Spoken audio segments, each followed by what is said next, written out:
Le premier livre de Samuel, chapitre 6. L'arche de l'Éternel fut 7 mois dans le pays des Philistins. Et les Philistins appelèrent les prêtres et les devins, et ils dirent, « Que ferons-nous de l'arche de l'Éternel? Faites-nous connaître de quelle manière nous devons la renvoyer en son lieu. » Ils répondirent, « Si vous renvoyez l'arche du Dieu d'Israël, ne la renvoyez point à vide, mais faites à Dieu un sacrifice de culpabilité. Alors vous guérirez et vous saurez pourquoi sa main ne s'est pas retirée de dessus vous. » Les Philistins dirent, « Quelle offrande lui ferons-nous » Ils répondirent, « 5 tumeurs d'or et 5 souris d'or, d'après le nombre des princes des Philistins, car une même plaie a été sur vous tous et sur vos princes. Faites des figures de vos tumeurs et des figures de vos souris qui ravagent le pays, et donnez gloire au Dieu d'Israël. Peut-être cessera-t-il d'appesantir sa main sur vous, sur vos dieux et sur votre pays. Pourquoi endurciriez-vous votre cœur comme les Égyptiens et Pharaon ont endurci leur cœur? N'exerça-t-il pas ses châtiments sur eux et ne laissèrent-ils pas alors partir les enfants d'Israël? Maintenant, faites un char tout neuf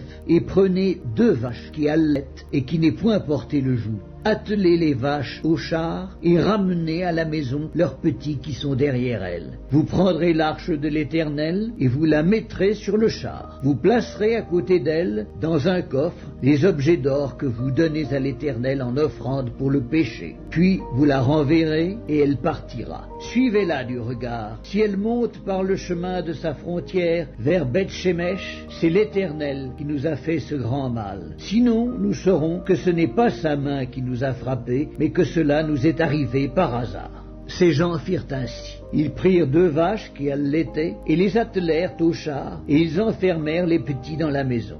Ils mirent sur le char l'arche de l'Éternel et le coffre avec les souris d'or et les figures de leurs tumeurs. Les vaches prirent directement le chemin de Beth-Shemesh. Elles suivirent toujours la même route en mugissant, et elles ne se détournèrent ni à droite ni à gauche. Les princes des Philistins allèrent derrière jusqu'à la frontière de Beth-Shemesh. Les habitants de Beth-Shemesh moissonnaient les blés dans la vallée. Ils levèrent les yeux, aperçurent l'arche et se réjouirent en la voyant. Le char arriva dans le champ de Josué de Beth-Shemesh et s'y arrêta. Il y avait là une grande pierre. On fendit le bois du char et l'on offrit les vaches en holocauste à l'Éternel. Les Lévites descendirent l'arche de l'Éternel et le coffre qui était à côté d'elle et qui contenait les objets d'or. Et ils posèrent le tout sur la grande pierre. Les gens de Beth-Shemesh offrirent en ce jour des holocaustes et des sacrifices à l'Éternel. Les 5 princes des Philistins, après avoir vu cela, retournèrent à Écron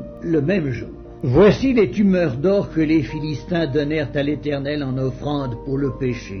1 pour Asdod, 1 pour Gaza, 1 pour Ascalon, 1 pour Gath, 1 pour Écron. Il y avait aussi des souris d'or selon le nombre de toutes les villes des Philistins appartenant aux 5 chefs, tant des villes fortifiées que des villages sans murailles. C'est ce qu'atteste la grande pierre sur laquelle on déposa l'arche de l'Éternel et qui est encore aujourd'hui dans le champ de Josué de Beth-Shemesh. L'Éternel frappa les gens de Beth-Shemesh lorsqu'ils regardèrent l'arche de l'Éternel. Il frappa 50 000, 70 hommes parmi le peuple. Et le peuple fut dans la désolation parce que l'Éternel l'avait frappé d'une grande plaie. Les gens de Beth-Shemesh dirent, « Qui peut subsister en présence de l'Éternel, de ce Dieu saint? Et vers qui l'arche doit-elle monter en s'éloignant de nous ?» Ils envoyèrent des messagers aux habitants de Kirjath-Jéarim pour leur dire, « Les Philistins ont ramené l'arche de l'Éternel, descendez et faites-la monter vers vous. »